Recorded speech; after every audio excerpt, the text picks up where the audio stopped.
On t'aime pas tous, bien-aimés frères et sœurs. Nous allons vous parler d'un coup d'État particulier, le coup d'État en Syrie. Ah ben, les gens vont se demander, se dire, mais de quoi il parle lui? Qu'est-ce qu'il est encore en train de nous concocter comme un repas amer? Non, cette fois-ci, c'est sucré, les amis. Ah non, non, non, non.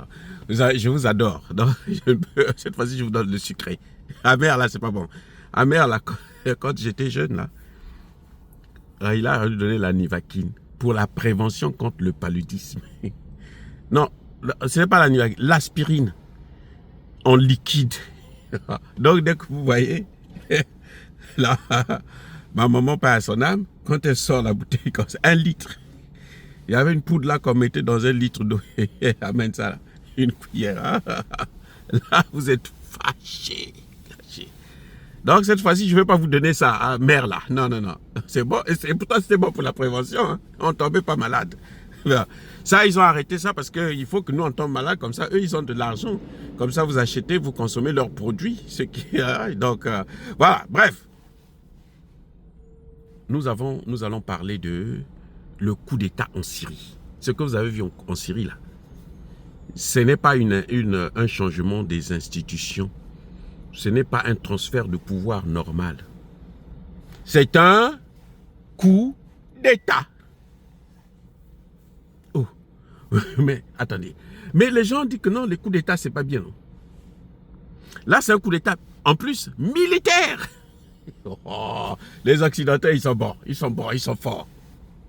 Ils sont forts dans la bêtise, à nous faire avaler toujours n'importe quoi, à nous faire avaler tout et rien en même temps. Les amis, ce que vous avez vu en Syrie là, c'est un coup d'État. Qu'est-ce qu'un coup d'État? C'est la prise de pouvoir dans des circonstances qui ne sont pas prévues par la loi et notamment par la Constitution, qui est la loi fondamentale de n'importe quel pays.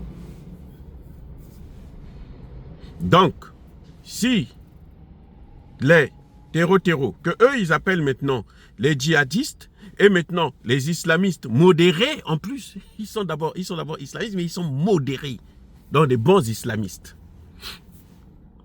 Oui. Alors, il y a un autre nom, j'ai oublié. Rébellion armée. Et pourtant, c'était eux qui avaient mis leur tête à prix. Hein. C'est pas moi. Hein. Au Congo, là. Au Congo, on peut pas mettre la tête de quelqu'un à prix.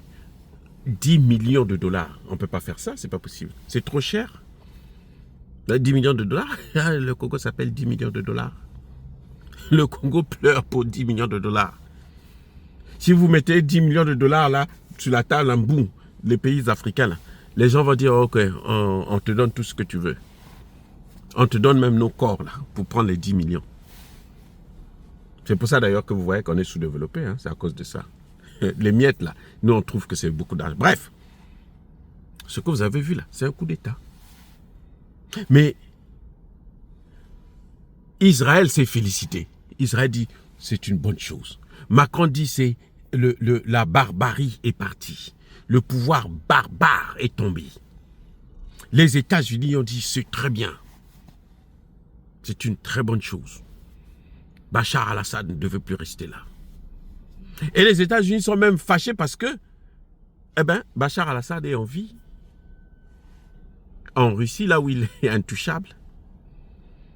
Les États-Unis sont fâchés pour ça. Pour les États-Unis, il fallait livrer Bachar al-Assad à ces bandits, ces criminels là, qui ont pris le pouvoir. Le coup d'État permanent. Ce coup d'État là, ça a duré plusieurs jours, plusieurs mois, plusieurs années. Ça a commencé en 2011. Jusqu'à aujourd'hui, ça vient d'aboutir. Le coup d'État. Maintenant, quelle est la différence entre ce coup d'État et le coup d'État au Mali, au Burkina, au Niger? La différence, c'est que ce coup d'État-là, le peuple n'a pas soutenu ceux qui viennent. Ceux qui viennent là prendre le pouvoir, ils sont soutenus par les États-Unis, par l'OTAN, par l'Union européenne, par l'Angleterre, la Grande-Bretagne. Et oui, c'est le coup d'État que eux ils soutiennent C'est un coup d'État qui est soutenu par l'Occident collectif. Alors que chez nous, au Mali, au Burkina, au Niger, les coups d'État sont soutenus par la population, par l'armée. C'est la population qui demande à l'armée de prendre le pouvoir. Là, la population n'a rien demandé. On impose cela à la population et les gens sont obligés de le faire. Et les gens le font. Voilà la différence qu'il y a entre le coup d'État chez eux et notre coup d'État. Mais chez nous, où il y a la population, en fait, chez nous, c'est une révolution. C'est ça que je suis en train de vouloir vous faire comprendre.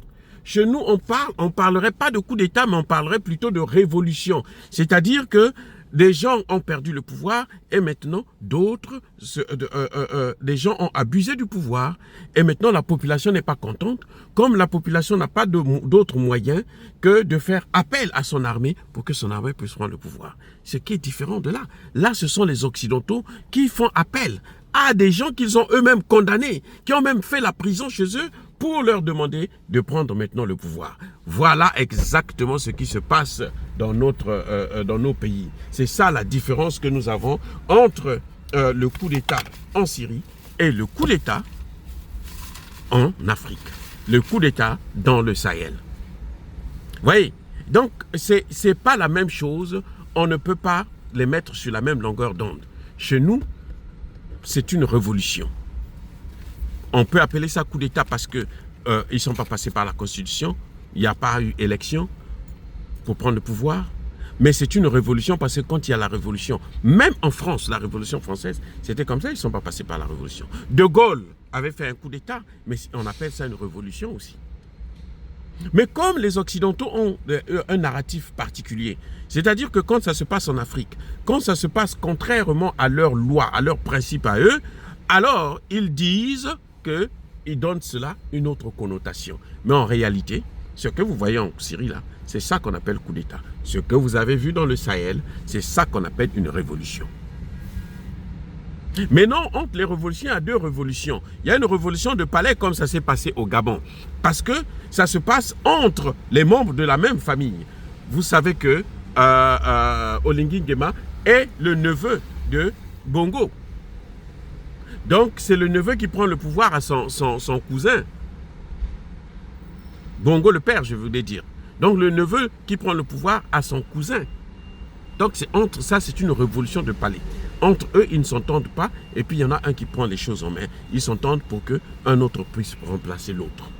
Alors que, chez nous, ce n'est pas une révolution de palais puisque Assimi Goïta n'avait pas de parents dans ce gouvernement. Assimi Goïta n'est pas, ou les 5 colonels ne sont pas les gens qui gouvernaient. Eux, ils étaient d'ailleurs sur le terrain. Ce sont des militaires. Donc ça, c'est une révolution. À ne pas confondre avec la révolution de palais qu'il y a eu en, comment vous appelez ça, au Gabon. C'est pas la même chose, il y a une grande différence. Donc, il y a coup d'État et révolution. Et au sein des révolutions, vous avez la révolution la révolution de palais et la révolution populaire. C'est une révolte populaire où le peuple dit, demande le changement, le peuple s'engage et le peuple travaille pour qu'il puisse avoir ce changement-là. Dire cela, c'est inciter à la haine ou à la violence. Non. Yaba colère, Veyamalem, encore une fois de plus, soyez bénis, soyez abondamment bénis par le Dieu des Kémites et par nos ancêtres évangélisés. Mais que tous ceux qui persécutent le continent africain le pillent et le déstabilisent, qu'ils soient noirs, blancs, chinois, arabes, juifs, indiens, qui qu'ils soient punis, maudits, foudroyés, neutralisés, écrasés, effacés par le Dieu des Kémites et par nos ancêtres évangélisés. Vive l'Afrique éternelle, j'ai dit et j'assume.